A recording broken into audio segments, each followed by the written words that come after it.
Buenas noches, hermanos, amigos.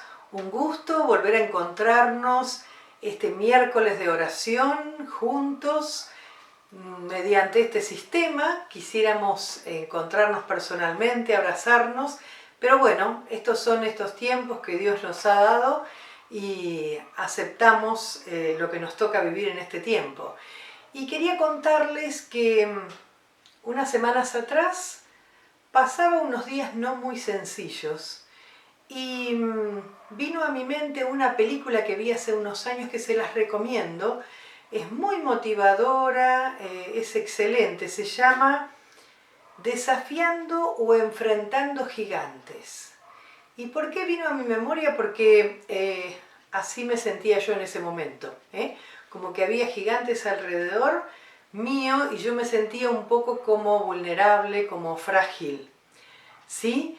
Y la realidad es que en nuestra vida esos gigantes están constantemente merodeando a nuestro alrededor y qué bueno es saber que esos gigantes muchas veces nos quieren mostrar de que tal vez ellos son mucho más poderosos que nosotros, ¿no? Y nos ponen en nuestra mente y en nuestro corazón pensamientos que por ahí son mucho más gigantes, mucho más grandes de la realidad que estamos viviendo, ¿no?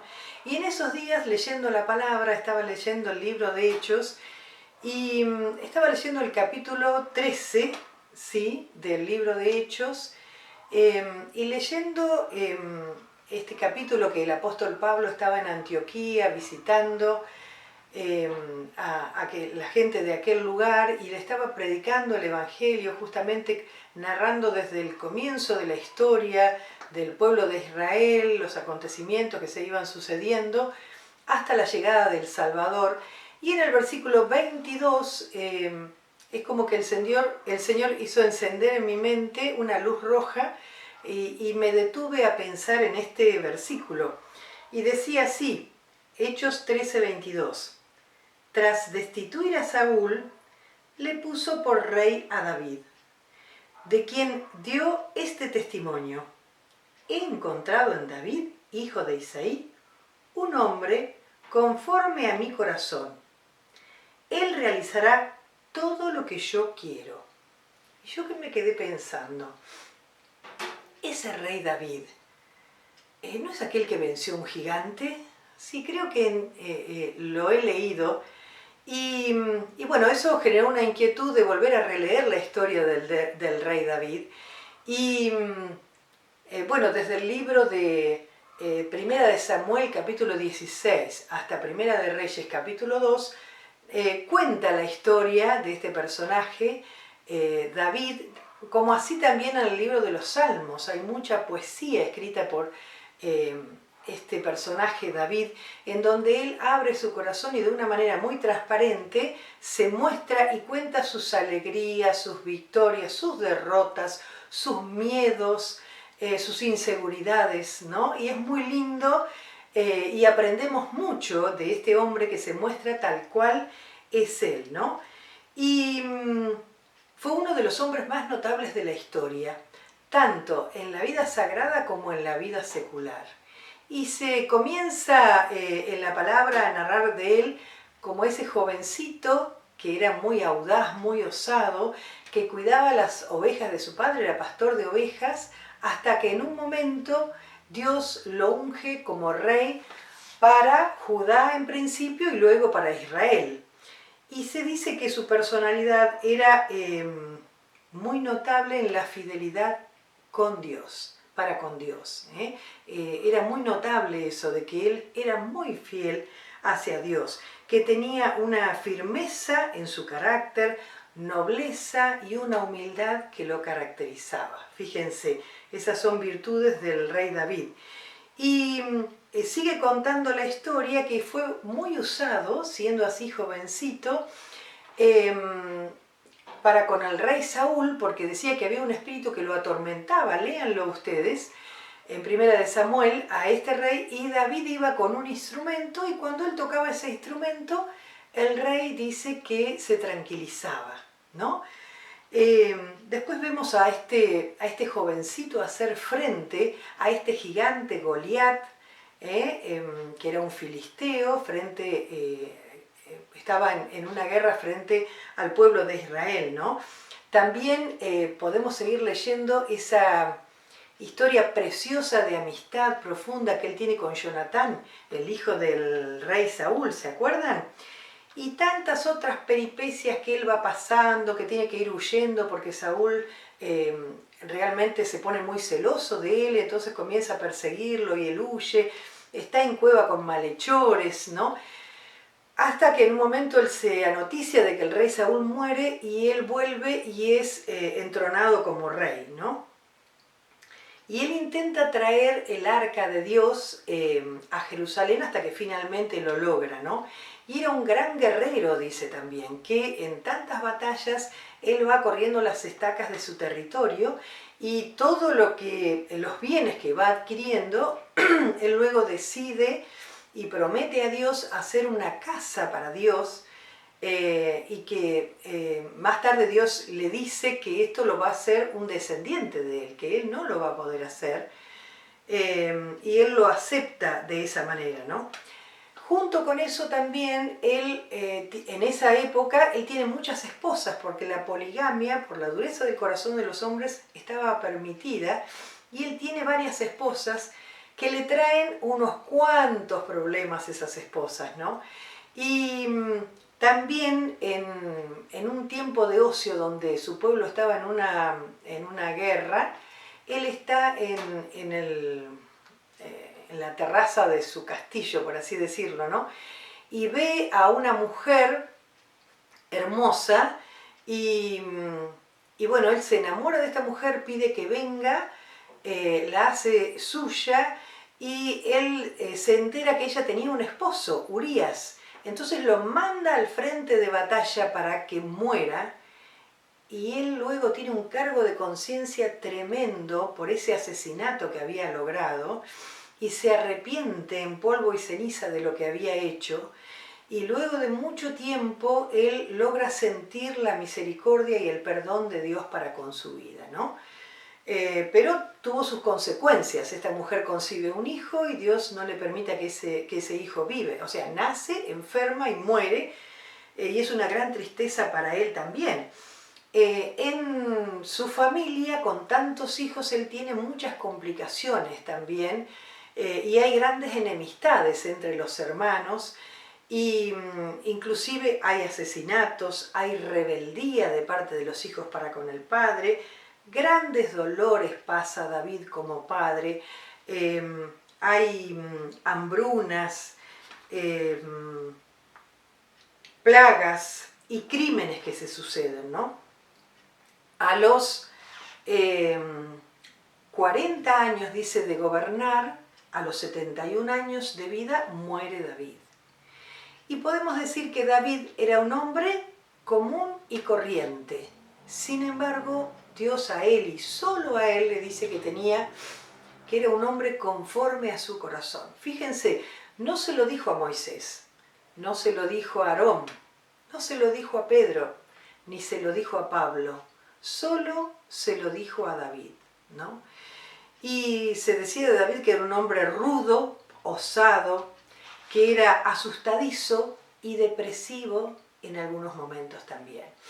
Él manejaba la montaña rusa así como nosotros muchas veces nos pasa también, que nos sentimos que estamos allá arriba, que en el Señor estamos muy bien y de pronto otro día nos sentimos allá abajo y sentimos que esos gigantes rondan alrededor nuestro y que no hay nadie peor que nosotros y que no tenemos fuerzas para seguir adelante, pero lo que tenemos que entender es que a esos gigantes tenemos que enfrentarlos así como David enfrentó a Goliat, ¿cierto? Pero no tenemos que enfrentarlos solos, sino que los tenemos que enfrentar en Dios. Y vamos a observar un poquito esos tiempos en donde David se acercó a Goliat. Fíjense ustedes, Él era un jovencito que estaba cuidando sus ovejas y el padre le pide que se acerque, y sus hermanos estaban en guerra, a ver si sus hermanos estaban bien. Cuando él se va acercando, escucha que hablan de un gigante que todos los días se acercaba al pueblo de Israel y se burlaba, los amedrentaba, y, y que había escuchado también de que el rey, si vencía a ese gigante, iba a haber una recompensa especial. Entonces David decide él hacer frente a ese gigante, ¿no? Y este último, cuando se entera, se burla. Imagínense un Rottweiler con un Canich Toys, ¿no? Esa es la imagen que me venía a mí, ¿no? Goliat, un gigante, pero pensaba qué bueno que es que nos detengamos a mirar cuando David enfrenta al gigante, ¿no? Allí en 1 Samuel 17. ¿Qué cosas David apuntó de Goliat? Y fíjense, me gusta mucho en el versículo 26, David dijo: ¿quién es este filisteo incircunciso para que provoque a los escuadrones del Dios viviente? David no averiguó su estatura, qué armamento tenía, ni cómo era su cuerpo, sino que se centró en Dios, no en el gigante. Y qué buen ejemplo a seguir cada uno de nosotros, ¿no? Cuando vienen esos gigantes de las preocupaciones, de las mentiras, de la falta de trabajo, del COVID, de tantas cosas, ¿no? No centrarnos en ese gigante, sino centrarnos en Dios. David no fue en sus fuerzas, sino fue en las fuerzas del Señor. Y él decía: vos, Goliat, te estás metiendo con el escuadrón del Dios viviente. Él veía más allá de lo visible, tenía una vista espiritual Goliat. Y me encanta también cómo sigue haciéndole frente en los versículos 45 a 47. Le voy a leer parte de estos versículos en la versión Reina Valera contemporánea. Fíjense, así le dice David a Goliat: tú vienes contra mí armado de espada, lanza y jabalina, pero yo vengo contra ti en el nombre del Señor de los ejércitos, el Dios de los escuadrones de Israel, a quien tú has provocado. Hoy mismo el Señor te entregará en mis manos. Te voy a vencer y te voy a cortar la cabeza, le dice David. Y continúa más adelante: así en todos los pueblos se sabrá que hay Dios en Israel.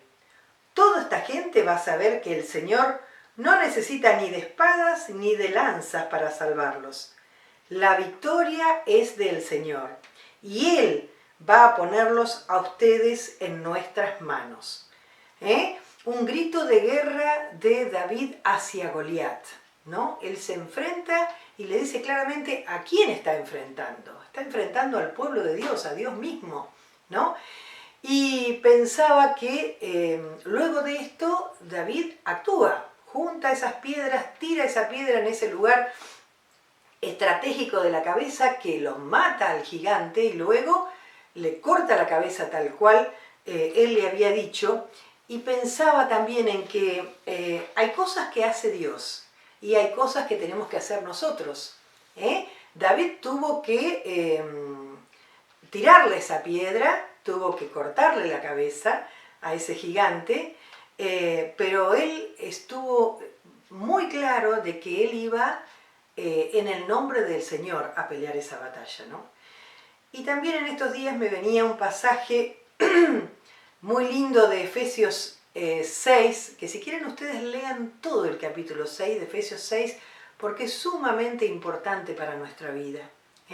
Es un consejo de parte de Dios. El Espíritu Santo de Dios inspiró a Pablo para poner estas expresiones que son tan importantes para nosotros. Dice los versículos 10 a 13: por lo demás, hermanos míos, manténganse firmes en el Señor y en el poder de su fuerza, revístanse de toda la armadura de Dios para que puedan hacer frente a las acechanzas del diablo. La batalla que libramos no es contra gente de carne y hueso, sino contra principados y potestades, contra los que gobiernan las tinieblas de este mundo, contra huestes espirituales de maldad en las regiones celestes. Por lo tanto, echen mano de toda la armadura de Dios, para que cuando llegue el día malo puedan resistir hasta el fin y permanecer firme. Manténganse firmes en el Señor y en el poder de su fuerza. Esa es una de las claves para los días en donde los gigantes nos rodeen, ¿no? Porque, como dice allí, los días malos van a venir. Todos vamos a tener días malos. Esto es una realidad, ¿no? Y como dice, muchas veces no tenemos lucha contra sangre y hueso, contra personas, sino contra huestes espirituales de maldad. Y eso lo tenemos que tener en claro, porque el enemigo no descansa y va a querer derribarnos, pero es nuestra responsabilidad mantenernos firmes en el Señor y en el poder de su fuerza, como dice este versículo, y apropiarnos de toda esa armadura de Dios que continúa detallando en este capítulo 6 de Efesios, tan precioso para nuestra vida, ¿no? Y también pensaba qué hermoso que es en estos momentos por ahí de debilidad nuestra, cuando sentimos las acechanzas del enemigo, recordar las cualidades de Dios, escribirlas y decirlas en voz audible, porque el enemigo las está escuchando y también nuestro propio espíritu se nutre, nuestra fe se nutre de esto que estamos creyendo de todo corazón, ¿no? Y también recordar todas las bendiciones que Dios nos ha dado, la esperanza a la que hemos sido llamados cada uno de nosotros, ¿no? Ejercitarnos en todo esto en los momentos difíciles de nuestra vida, ¿no? Si nos centramos en nuestros gigantes, vamos a tropezar. Pero si nos centramos en Dios, seguramente vamos a levantarnos. Y ese mismo Dios que estuvo con David allí en esa batalla contra el gigante es el mismo Dios que hoy está dispuesto para ayudarnos a cada uno de nosotros. Así que, hermanos, ánimo. Me gusta muchísimo también un salmo muy conocido, con un versículo también muy conocido, que es el Salmo 91, versículo 1, y siento la ternura del Señor en este versículo que dice así: el que habita al abrigo del Altísimo morará bajo la sombra del Omnipotente. Y qué hermosa esa figura de la gallina con los pollitos, ¿eh? Nosotros habitamos, moramos en el Señor, podemos sentir su tibieza, podemos sentir su suavidad, podemos sentir aún el latido de su corazón mientras Él nos cobija, mientras Él Todopoderoso nos cuida a cada uno de nosotros, ¿no? Entonces, en ese Dios grande es en el que creemos, y en ese Dios grande es que nos desafiamos a enfrentar a esos gigantes, ¿no? Porque en Él estamos seguros, ¿no? Y también pensaba que Él nos va a guiar, Él nos va a ayudar, porque Él nos creó, Él nos puso nombre, ¿no? Y que nosotros podamos desafiarnos a crecer en estos tiempos que no son sencillos, porque Dios quiere usarnos. Hay mucha necesidad fuera y Dios quiere usarnos a cada uno de nosotros y que nosotros podamos honrar su nombre y podamos darle gloria cada día, superando esos gigantes que nos rodean de tanto en tanto en nuestra vida. Esto es lo que quería compartir, hermanos, y espero que haya sido de bendición para ustedes, como lo fue para mí. Muchas gracias.